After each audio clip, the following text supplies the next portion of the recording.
One of my younger brothers, Dennis, always had a bit of an artist's eye and would paint some beautiful nature scenes. In his freshman year in high school, Dennis decided to secretly create a painting for Mom and Dad to give them as a Christmas gift.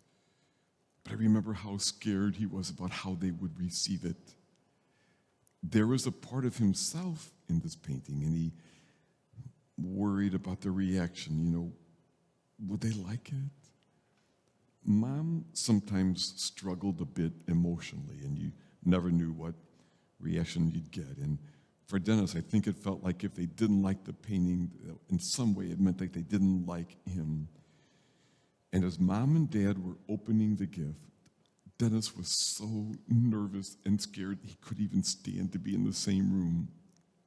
So he went off into our little hallway and just kind of peeked around the corner to wait for their reaction.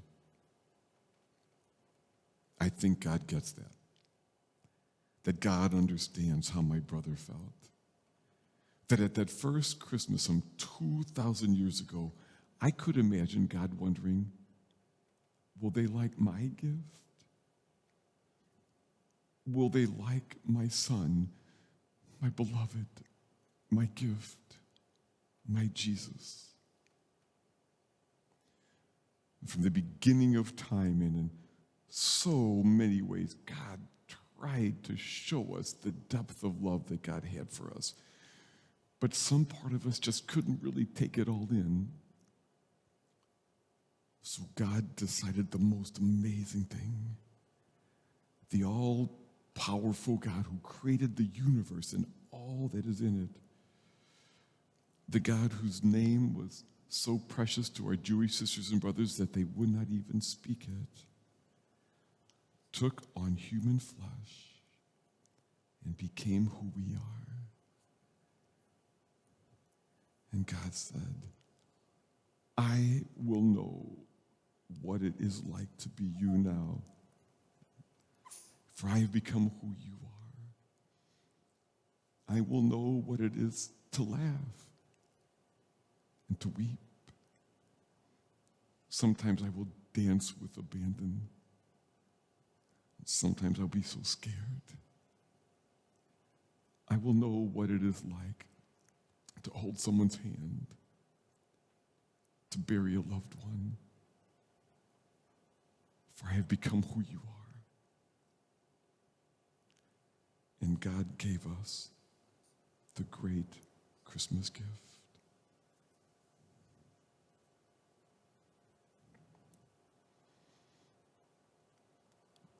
And God wondered, will they like my gift? Now, some 2,000 years later, this very Christmas, I think that God still wonders. That God says to each of us, you, yes, you, what do you think of my gift? And God waits for our response. And I think our answer matters very much to God. So what do you think? Do you like the gift? And the next question, do you and I have a gift in return? Part of our great Christmas story tells of the Magi bringing their gifts to the Christ child, which leads to the question, do you and I have a gift for our God this Christmas? And if so, what would that gift be? There are a number of Christmas songs about the gifts that people would bring to the Christ child. One I always liked was The Little Drummer Boy. I liked it in part because it had a vocal part in my range, right? But also because of the sweet idea that this little kid wanted to bring a gift to the Christ child, but he felt bad that he didn't have any money. So he chooses to offer this part of himself, his ability to play drums. That would be his gift. Now, one aside, this year I was given a new perspective on that song when I heard someone describe that moment this way. Mary, exhausted, had finally gotten the baby Jesus to sleep and is approached by a young man who thinks to himself, what this girl needs is a drum solo. Try not to think of that the next time you hear that song. Anyway, back to the question. What gift do you and I bring for God this Christmas? What would you want to bring? To be a real gift, it has to truly be some part of ourselves. It has to be some honest part of who we really are. So, given how tough and unpredictable this past year has been, it could be any number of things. For example, if this is true for you, could you imagine maybe giving to God that part of you which is scared? That part which is overwhelmed by the enormity of the changes and challenges of these days, and which feels like you don't even know how to do it anymore.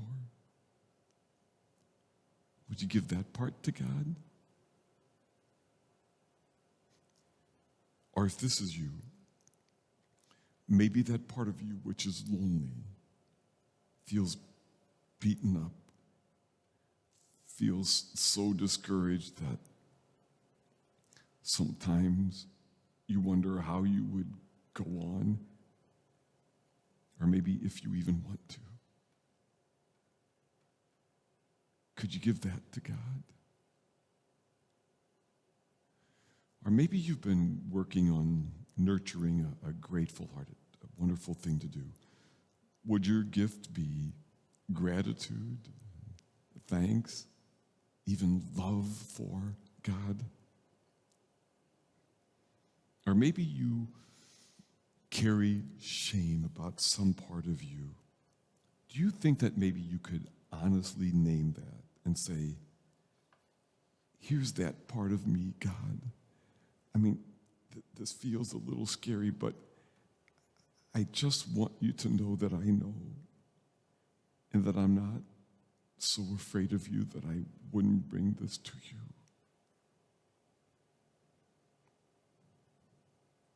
Or maybe somewhere within you are stirred to give a recommitment to something of value, something which lasts.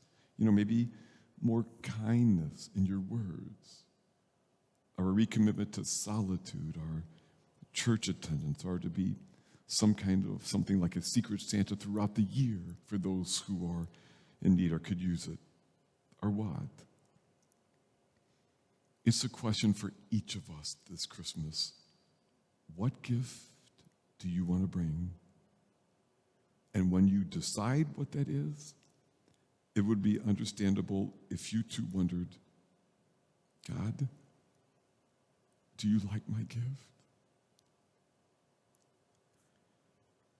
In the end, that picture my brother Dennis gave Mom and Dad did hang in our living room for years to come.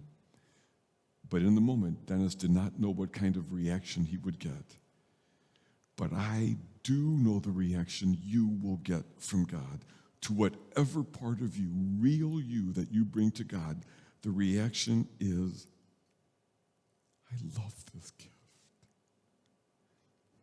I love that you even wanted to give me a gift. Thank you for this part of you. I mean it, thank you. I love this gift of you.